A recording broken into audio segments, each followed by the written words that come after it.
नमस्ते दोस्तों। आज जो एक बड़ा मुद्दा हम लोगों के सामने है और जिस पर मुझे आपसे बात करनी है, क्योंकि काफ़ी दिनों बाद आपसे बात हो रही है और ये एक ऐसा इशू है जो मुझे लगा जिस पर आपसे बात होनी चाहिए। एक बार आप अगर कंफर्म कर दें कि आप ऑडियो ठीक ठाक सुन पा रहे हैं तो हम इस बातचीत को आगे जारी रख पाएंगे। तो ये जो मुद्दा है दोस्तों, ये यूपीएससी में जो सरकारी पदों पर, केंद्र सरकार के उच्च पदों पर जो नियुक्तियां होती हैं उससे जुड़ा हुआ मामला है।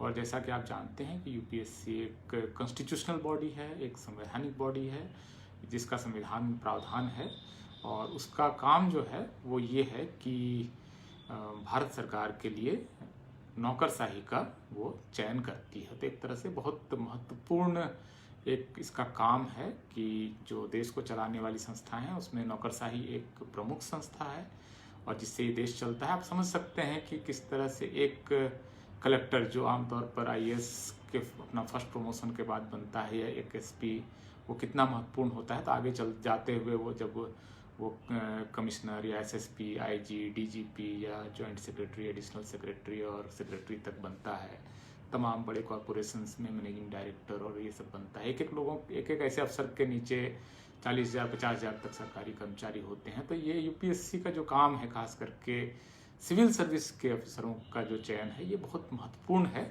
और ये एक तरह से देश को चलाने वाली जो प्रमुख संस्थाएं हैं और ये चूँकि भंग नहीं होती है विधानसभा या लोकसभाओं की तरह, सरकारों की तरह बदलती नहीं है, तो बहुत पावरफुल बॉडी है। और ये एक तरह से देश को संचालित करने वाली नियामक संस्था, जो एक तरह से जहाँ पर नीतियाँ बनती हैं, नीतियाँ लागू होती है, उसकी संस्था है।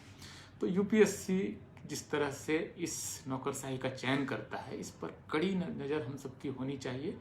हर साल एवरेज अगर आप देखें आज़ादी के बाद से, तो आम तौर पर 1000 प्लस माइनस 200 के आसपास, मतलब 800 से लेकर रेंज आप मोटे तौर पर रख लीजिए 1200-1400 तक अफसरों का, सिविल सर्विस के अफसरों का चयन यूपीएससी के जरिए होता है। भारत सरकार उसकी नियुक्ति करती है और इसकी नोडल जो मिनिस्ट्री है वो डीओपीटी है, उसको इस काम को करना होता है। अब ये जो पूरी नियुक्ति है, इस पर चूंकि कड़ी निगाह लोगों को रखनी चाहिए। एक एक अफसर इतना पावरफुल होता है और ये आप समझिए कि इतनी इस नौकरी की इतनी आप अहमियत का अंदाज़ा लगाइए कि 11-12 लाख तक लोग कई बार आपको इसके प्रीलिम्स के एग्ज़ाम के लिए तैयारी करते हैं। कई लोगों की ज़िंदगियां खप जाती हैं, बहुत श्रम करते हैं, बहुत मेहनत करते हैं, बहुत लगन से लोग इसकी तैयारी करते हैं। तो इसमें जो नियुक्ति का तरीका है, इसमें एक महा घोटाला सामने आया है। अब दिलचस्प ये है कि यूपीएससी ने अपने अब तक के इतिहास में, आज़ादी के समय से यूपीएससी है इस देश में, तो यूपीएससी अपने पूरे इतिहास में पहली बार किसी घोटाले पर एक सफाई देती है।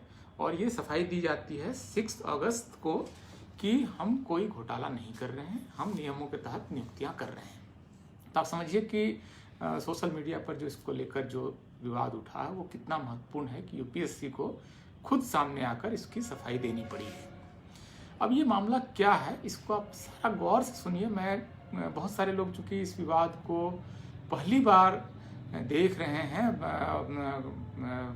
बहुत सारे लोग अभी मुझे दिख रहे हैं, मुकेश गौतम, इंद्रजीत यादव, राहुल राज, जय भीम, जय पेरियार और भी सारे लोग। देखिए अपने रामावतार मीणा जी हैं, आशीष खुसरे जी हैं, कमलकांत गुरवे जी हैं, बहुत सारे लोग इसको देख रहे हैं। इनमें से कई सारे ऐसे लोग हैं जो इस घोटाले के बारे में पहली बार सुन रहे होंगे। कुछ लोग जो यूपीएससी के एप्लीकेंट्स हैं, उनको इसके बारे में बहुत अच्छे से मालूम होगा, उनके अपने कोचिंग सेंटर्स वगैरह में इस घोटाले की चर्चा भी हुई होगी, जाहिर है। जो इस घोटाले की पहली अगस्त में चली चर्चा से वाकिफ़ हैं, उनको मालूम होगा कि ये घोटाला क्या है। लेकिन मैं शुरू कर रहा हूँ उन लोगों के लिए जो इस घोटाले के बारे में पहली बार सुन रहे हैं, ताकि उनको अंदाज़ा हो कि ये पूरा मामला है क्या और इससे किस तरह से भारत को चलाने वाली जो नौकरशाही है उसके चयन में किस तरह की धांधली हो रही है, और खास करके एससी, एसटी और ओबीसी किस तरह से इसमें मारा जा रहा है, किस तरह से उसकी सीटें जो है वो लूटी जा रही हैं। जैसे इस साल का मैं उदाहरण दे रहा हूँ और उसके बाद फिर आपको एक नॉर्मेटिव आइडिया के तौर पर मैं आपको 100 या 1000 के स्केल पर उस चीज़ को फिर रखने की कोशिश करूँगा। देखिए हुआ क्या है, जैसे इस साल की लिस्ट मेरे सामने है और आप मुझे पता नहीं कि अगर मैं इसको आपको आईपैड पे दिखाऊं तो वो आपको रिवर्स आएगा या सीधा आएगा। एक मिनट में कोशिश करता हूं कि आप इसको देख पाएँ कि ये किस तरह से ये सारा मामला सामने आया है। देखिए इस साल केंद्र सरकार ने यूपीएससी को कहा कि आप 927 अफसर हमें चाहिए, वो अलग अलग आईएएस, आईपीएस और आईएफएस और ये अलग अलग कैटेगरीज से सब मिलाकर हमें 927 अफसरों की लिस्ट भेजिए। यूपीएससी का काम सिर्फ ये था कि वो सिलेक्शन करके एक लिस्ट 927 अफसरों की 927 अफसरों की वो सरकार को भेज देती और सरकार उसको नियुक्त कर लेती। ये होता एक फेयर और ट्रांसपेरेंट तरीका। लेकिन यूपीएससी का जो रिजल्ट आता है 4 अगस्त को पिछले साल, यूपीएससी 927 लोगों की लिस्ट सरकार को नहीं भेजती है। इसकी जगह यूपीएससी क्या करती है, 829 लोगों की एक लिस्ट भेजती है कि इन लोगों का हमने सिलेक्शन किया है और आप इनको नियुक्ति दे सकते हैं। तो इस तरह से एक यूपीएससी ने 829 लोगों की एक लिस्ट भेजी। अब 927 लोग जो चुने जाने थे, केंद्र सरकार ने जितने लोगों को लिस्ट भेजने के लिए यूपीएससी से कहा था, उसमें से 397 लोग जनरल कैटेगरी के होने थे, 83 लोग ईडब्ल्यूएस के होने थे, 251 ओबीसी के होने थे, 129 एससी के और 67 एसटी के होने थे। अब यूपीएससी जब लिस्ट भेज रही है तो 67 एसटी के बदले में 67 की लिस्ट पहले भेजती है, शेड्यूल्ड कास्ट के 129 कैंडिडेट के बदले में 129 की ही लिस्ट भेजती है, ओबीसी के 251 की जगह 251 की ही लिस्ट भेजती है, ईडब्ल्यूएस के 83 की जगह 78 की लिस्ट भेजती है। और बड़ा घोटाला कहाँ होता है, जनरल की 397 की जगह 304 की ही लिस्ट यूपीएससी यहाँ पर भेज रही है। अब ये जो पूरा मामला हुआ क्या है, जब आपको कहा गया कि 927 की लिस्ट भेजिए तो आपने 829 की ही लिस्ट क्यों भेजी।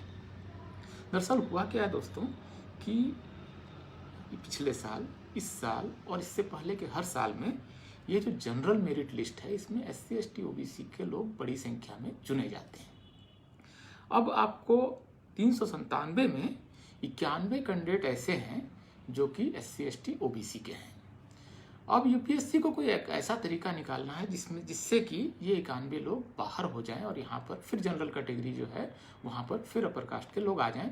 तो एक तरह से यूपीएससी की मंशा ये है कि जो जनरल कैटेगरी है उसको अपर कास्ट कैटेगरी बना दिया जाए, 40% रिजर्वेशन अपर कास्ट को दे दिया जाए, 15% आबादी को, जो कि ईडब्ल्यूएस, क्योंकि उसमें एससी एसटी ओबीसी के लोग ऐसे ही नहीं आ सकते हैं तो 10% रिजर्वेशन तो आपने जो अपर कास्ट है उसको ऐसे ही दे दिया। इसके अलावा जो 40% है उसको भी वो अपर कास्ट के लिए रिजर्व करना चाहते हैं। ये है कुल मिलाकर इस पूरे आइडिया के पीछे की फिलॉसफी। आपको मैं इसको एक एब्सोल्यूट नंबर के टर्म में बताता हूँ। आप समझिए कि 1000 लोगों की नियुक्ति होनी है। 1000 की नियुक्ति होनी है तो जाहिर है कि उसमें 400 जो हैं वो जनरल कैटेगरी में होंगे, जनरल मेरिट में होंगे, जो भी मेरिट में आएगा वो उसमें आना चाहिए। और इसके अलावा 1000 में से 100 जो है ईडब्ल्यूएस आएगा, 270 ओबीसी आएगा, 150 जो है वो एससी आएगा और 75 एसटी आएगा। ये इस तरह से इसका बंटवारा होना चाहिए। अब अगर 400 जो जनरल मेरिट है उसमें अगर 100 लोग एससी एसटी ओबीसी के आ गए तो अब यूपीएससी की प्रॉब्लम ये है कि उसकी दृष्टि इस बारे में है, इस नजर यहाँ पर है कि जो जनरल मेरिट है उसमें जो एससी एसटी ओबीसी के हैं उनको बाहर किया जाए। ये कुल फिलोसॉफिकल आइडिया जो है वो उस पर काम यूपीएससी कर रहा है कि किसी भी तरह से जो जनरल मेरिट में जो लोग आ जा रहे हैं एससी एसटी ओबीसी के, उनको वापस अपनी कैटेगरी में धकेल दिया जाए, ताकि जो इनकी अपनी जिसको वो मान रहे हैं कि जनरल कैटेगरी जो है वो हमारी कैटेगरी है, वो अपर कास्ट कैटेगरी है, इसमें हम किसी और को आने नहीं देंगे। ये है कुल घोटाला। अब इसकी काट कैसे निकालता है यूपीएससी, इसमें क्या घपला कर रहा है। अब वो जब ये लिस्ट आ जाती है 829 की और इसके अलावा एक कंसोलिडेटेड लिस्ट वो 182 कैंडिडेट की जारी कर देता है, लेकिन उसमें लिस्ट नहीं जारी करता है, वो सिर्फ 182 का एक नंबर बता देता है कि 182 लोग जो हैं वो कंसोलिडेटेड लिस्ट के हैं। अब जिन लोगों का नाम यूपीएससी ने अनाउंस नहीं किया है अपनी फर्स्ट लिस्ट में 91 की, उसका रिजल्ट जो है 4 अगस्त के बाद 4 जनवरी 2021 को उनका रिजल्ट आता है। और उसमें 91 में 71 लोग 73 लोग जो हैं वो अपर कास्ट के जनरल कैटेगरी से होते हैं, एक ईडब्ल्यूएस से होता है, 14 ओबीसी का होता है और एक सिर्फ एसटी का होता है, एससी का होता है।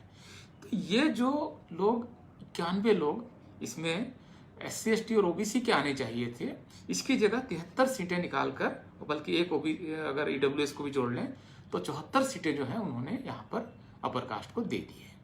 ये है कुल मिलाकर घोटाला। इसको आप अगर कोई जटिलता है और इसमें कोई सवाल अगर पूछना चाहता है तो मैं उसका जवाब देना चाहूँगा। और इस बात को मैं बहुत गंभीरता से बोल रहा हूँ। मुझे मालूम है कि यूपीएससी इसको लेकर कितना संवेदनशील है, सरकार इसको लेकर कितनी चिंतित है, लगातार क्लैरिफिकेशंस आ रहे हैं, ओबीसी कमीशन में इस पर चर्चा हो रही है और बहुत बड़ा मुद्दा है। और इसमें आप समझिए कि हर साल अगर 100 सीटों की चोरी हो रही है, कभी 70, कभी 80, कभी 100, इस तरह की चोरी हो रही है। और इसके बारे में अगर एससी एसटी ओबीसी को एहसास हो गया है, देश की 85% आबादी को अगर एहसास हो गया है कि हमारी सीटें चोरी हो रही हैं, इसमें एक दिक्कत ये भी है कि अगर यूपीएससी ने ये करना शुरू कर दिया है तो राज्यों के आयोग भी देर सवेर यूपीएससी का ही तरीका अपना लेंगे और इस तरह से वो जो सीटों की चोरी है वो होगी। यूपीएससी इसके लिए जो इनका सर्विस रूल है, इनका रूल नंबर 16 जो अगर आप यूपीएससी का पढ़ेंगे तो उसमें आपको ये दिखेगा कि 16(3) और 4 जो है उसमें इन्होंने पेश किया है और ये नियम उन्होंने ही खुद बनाया है। नियम ये है कि अगर आप एससी एसटी ओबीसी के हैं लेकिन आप अगर जनरल मेरिट में आ गए हैं तो, और जनरल मेरिट में अगर आपका रैंक थोड़ा नीचे है तो अगर आप अपनी कैटेगरी में वापस लौट जाते हैं तो आपको अच्छी सर्विस मिलेगी। अगर आपको आईएएस चाहिए तो आईएएस मिलेगा, आईपीएस चाहिए तो आईपीएस मिलेगा। ये जो एक व्यक्ति का इंटरेस्ट है उसको वो अपफ्रंट कर दे रहे हैं और ये कह रहे हैं कि आप अपनी कैटेगरी में लौटिए तो आपको अपनी अच्छी सर्विस मिलेगी। और जैसे ही आदमी यहाँ से अपनी जनरल मेरिट से निकलकर अपनी कैटेगरी में लौटता है तो एक सीट जो खाली होती है वो उस कैटेगरी से ना भर के उसको वो जनरल मेरिट से भर देते हैं, जो अक्सर अपर कास्ट का कैंडिडेट होता है। ये काम मोदी सरकार में बेधड़क हो रहा है। लेकिन अब चूंकि सोशल मीडिया का समय है, पहली बार इसको लेकर इतनी चर्चाएं हो रही हैं, पहली बार इतनी बात हो रही है। आपको ट्विटर पे 2 दिन लगातार ट्रेंड हुआ, करीब करीब उस पर 3 लाख से ज़्यादा लोगों ने ट्वीट किया। तो ये पूरा जो मामला है ये अब धीरे धीरे खुल रहा है और अब इसमें दिक्कत हो रही है। इसमें सरकार ने एक और खेल किया है, क्योंकि उसको मालूम है कि सरकार इस काम को नहीं कर सकती। सरकार पकड़ी जाएगी तो उस पर दबाव बढ़ेगा, पार्लियामेंट में हंगामा होगा। तो सरकार ने क्या किया कि इस मामले को वो सुप्रीम कोर्ट में ले गई और एक जजमेंट आता है 2010 में, 7 मई 2010 में, union of India versus Ramesh Jain case में। और उसमें सुप्रीम कोर्ट, जो कि आप जानते हैं कि हमेशा अक्सर सरकार के साथ अलाइंड होती है और सरकार के साथ ही वो कई बार उनकी सुविधा के हिसाब से, जैसे SC एक्ट में हुआ या रोस्टर मामले में हुआ, सरकार की मंशा के हिसाब से फैसले लिखती है। तो यहाँ पर उन्होंने जैसे किसान आंदोलन में कर रहे हैं कि वो कोर्ट के जरिए इस मामले को रिजॉल्व करके ये कह रहे हैं अब तो ये तो कोर्ट का फैसला है, हम क्या कर सकते हैं। भाई कोर्ट का फैसला ये तो सही है, लेकिन कोर्ट में सरकार ने क्या पक्ष लिया, क्योंकि ये union of India versus Ramesh Jain का केस है। तो इसमें पार्टी कौन है? यूनियन ऑफ इंडिया है, भारत सरकार पार्टी है। क्या भारत सरकार ने सुप्रीम कोर्ट में जब ये केस आया तो उन्होंने SC ST OBC के पक्ष में दलील दी या अपर कास्ट के पक्ष में दलील दी?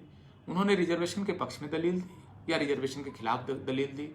तो हम देखेंगे, अगर उस जजमेंट को आप पढ़ेंगे, union of India versus Ramesh Jain, आप सुप्रीम कोर्ट की वेबसाइट पर इसको देख सकते हैं, 7 मई 2010 का फैसला है। तो इसमें पाएंगे कि कोर्ट में जब भारत सरकार जाती है तो भारत सरकार वहाँ पर रिजर्वेशन के खिलाफ दलील देती है और वो ये देती है दलील कि हमारा जो नियम है कि SC ST OBC को जिस तरह से ये उस कैटेगरी के अंदर फंसा के रख देना है ताकि जो जनरल मेरिट है वो अपर कास्ट की सीटें बन जाए, तो इसके पक्ष में वो दलील देती है।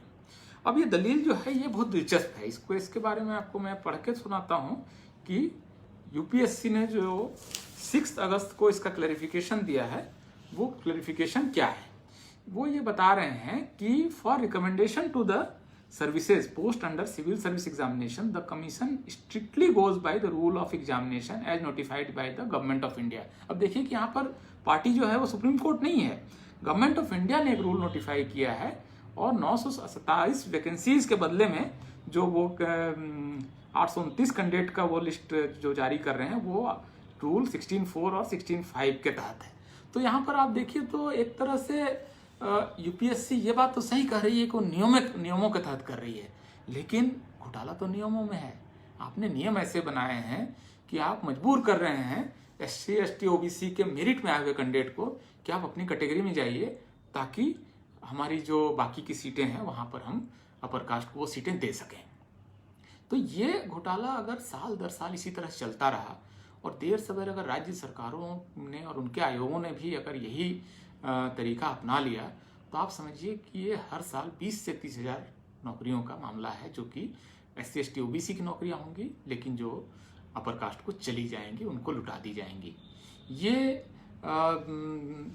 जो प्रश्न वगैरह जो आ रहे हैं मैं देख रहा हूँ, ये मुख्य रूप से इस घोटाले को समझने से संबंधित है। और ये कह रहे हैं कि जैसे अब लिखा जा रहा है कि दलितों पिछड़ों के साथ धोखा किया जा रहा है। दिलीप कुमार साहब कह रहे हैं कि सही कहा आपने, और SC ST राजनीति के पैरोकारों की मौन सहमति है। देखिए SC ST OBC के पैरोकार जो राजनीतिक पैरोकार हैं, कई मामले समाज को खुद हल करने पड़ते हैं। ये आप हर चीज़ के लिए अगर राजनेताओं की तरफ देखेंगे तो राजनेता भी दरअसल आपकी तरफ देख रहा है। अगर डिमांड होगी, अगर आंदोलन होगा तो राजनेता निश्चित रूप से आपके साथ आएंगे।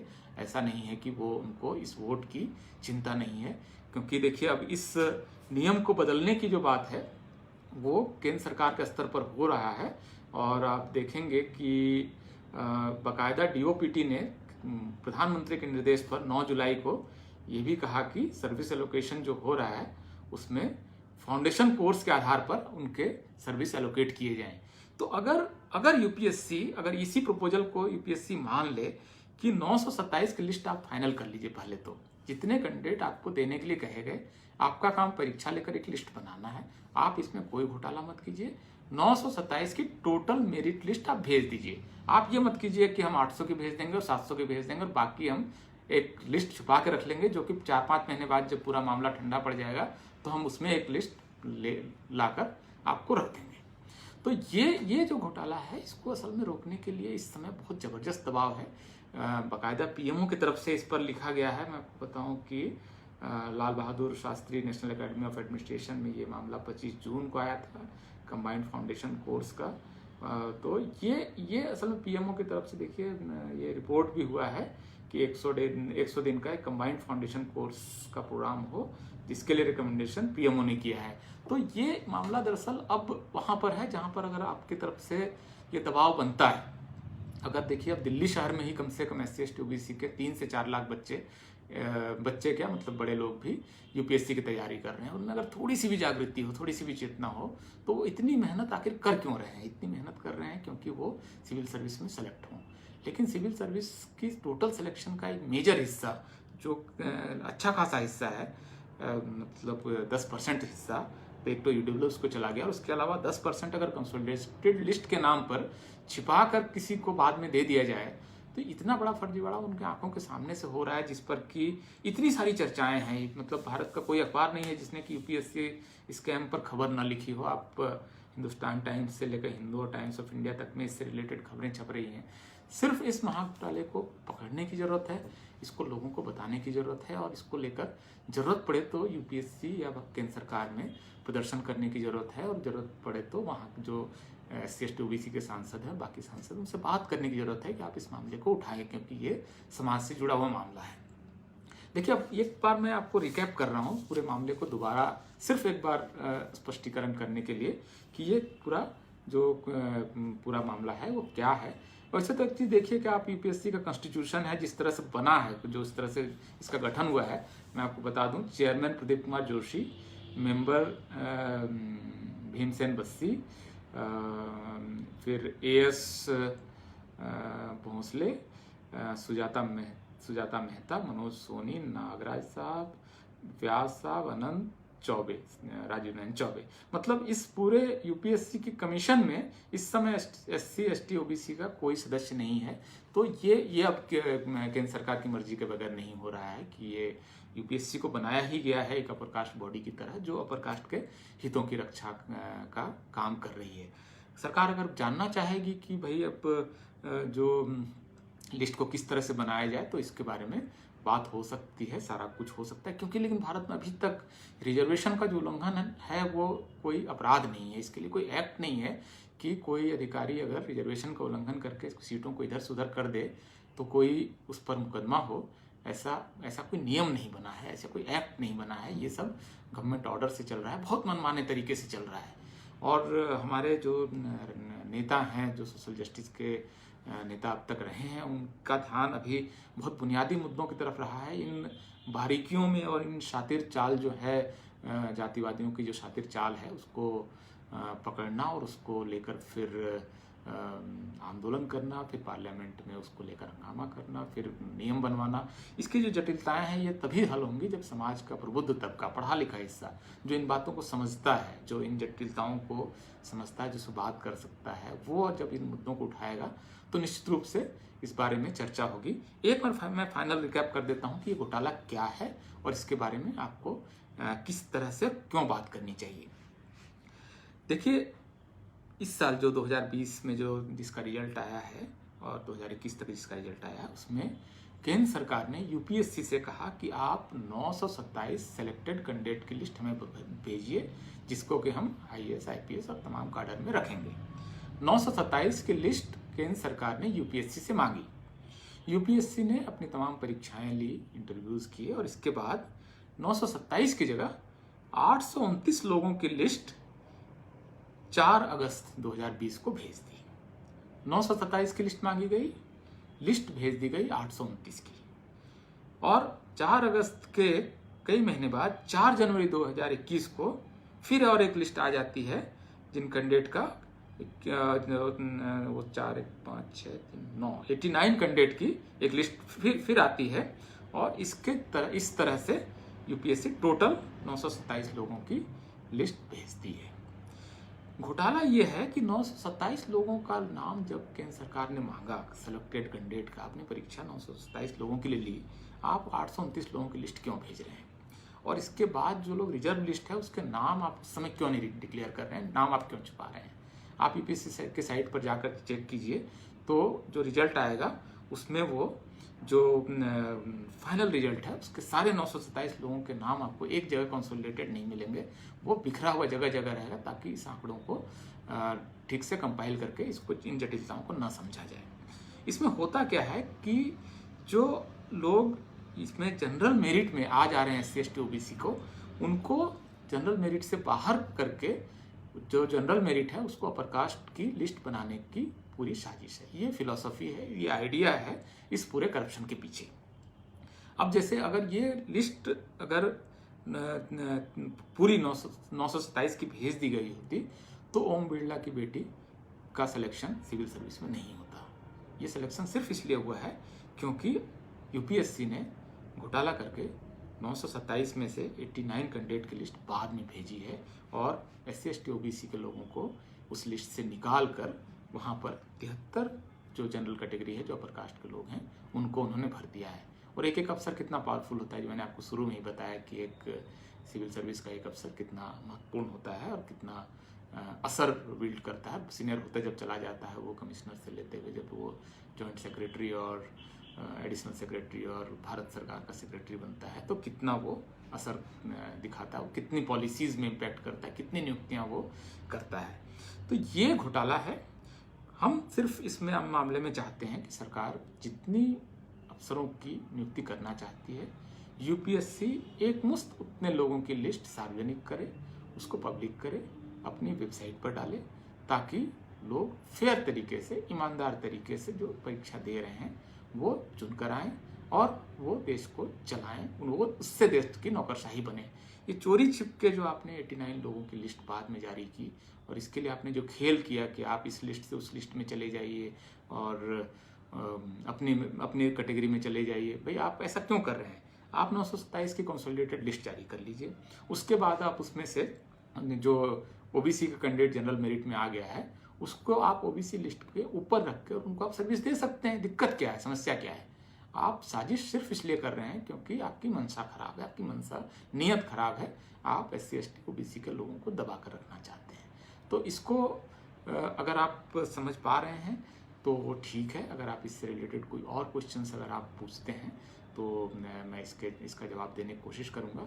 और अगर आप लोगों ने इस वीडियो को देखा है तो कृपया इसको और शेयर करें, ज़्यादा लोगों तक पहुंचाएं। और जैसा कि मैं पहले भी बोल चुका हूं, ये कॉपीराइट फ्री वीडियो है। कोई अगर चाहे कि इसको अपने YouTube चैनल पर डालना चाहे तो इस पर मेरा कोई क्लेम नहीं है, मेरा कोई फाइनेंशियल क्लेम नहीं है। आप इसको जिस भी तरह से चाहें, जिस टुकड़े में चाहें वो इस्तेमाल करें।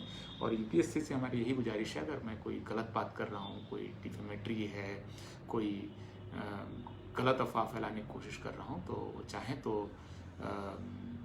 मुकदमा कर सकते हैं मुझ पर, वो मुझ पर केस कर सकते हैं। मैं खुद को डिफेंड कर लूँगा, मुझे मालूम है, क्योंकि ये जो पूरा सिस्टम है ये करप्ट सिस्टम है और इसको लेकर निश्चित रूप से बात होगी। आप चाहें जितना क्लैरिफिकेशन जारी कर लें। इस बार फिर क्लैरिफिकेशन जारी किया गया जनवरी महीने में, जब ये मामला फिर से आया तो फिर से क्लैरिफिकेशन आ रहा है। आप सफाइयों पर सफाइयाँ दिए जा रहे हैं। ये पूरा का पूरा जो मामला है, आपको मालूम है कि आप घोटाला कर रहे हैं, आप करप्शन कर रहे हैं, इसके बारे में आपको मालूम है, इसलिए आप इतने बार बार आप इसका स्पष्टीकरण दे रहे हैं। तो हमें मालूम है कि आप क्या खेल कर रहे हैं। अब सिर्फ ये है कि हमको इस करप्शन को लाखों लोगों तक पहुंचाना है। मतलब हमारा दायित्व आपने ये दे दिया है, हम पर आपने जिम्मा दे दिया है कि हम लाखों लोगों तक इस करप्शन की बात पहुंचाकर इसको रिजॉल्व करें। तो ठीक है, ये अगर आपने चैलेंज हमें दिया है तो हम कोशिश करके देखते हैं कि आप कितने दिन तक इस करप्शन को चला पाते हैं, क्योंकि हम बहुत कन्विंस हैं कि आप एक अनडेमोक्रेटिक काम कर रहे हैं, एक अनएथिकल काम कर रहे हैं। और आपको भी मालूम है आप अनएथिकल हैं, अनडेमोक्रेटिक काम कर रहे हैं, तो आप इसको बहुत लंबे समय तक शायद नहीं कर पाएंगे। बहुत बहुत शुक्रिया दोस्तों। और इस इशू को ट्विटर पर भी हम ले जाने की कोशिश करेंगे। जो लोग ट्विटर पर हैं वो अगर चाहें तो आज रात 8 बजे एक ट्विटर स्टॉर्म कर सकते हैं इस इशू को लेकर। और वो हैशटैग जो है वो मैं फेसबुक पर भी डाल देता हूँ, आप उसको देख लीजिए। वो UPSC स्कैंडल के नाम से इससे रिलेटेड जो भी इंफॉर्मेशन है वो आप उस ट्विटर पर डालिए, ताकि इसको हम पिछली बार की तरह इसको भी हम चर्चा में ला सकें।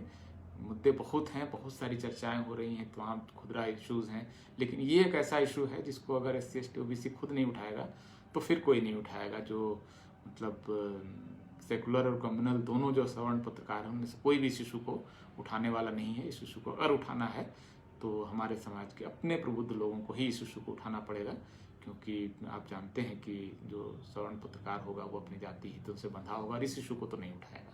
बहुत बहुत शुक्रिया दोस्तों।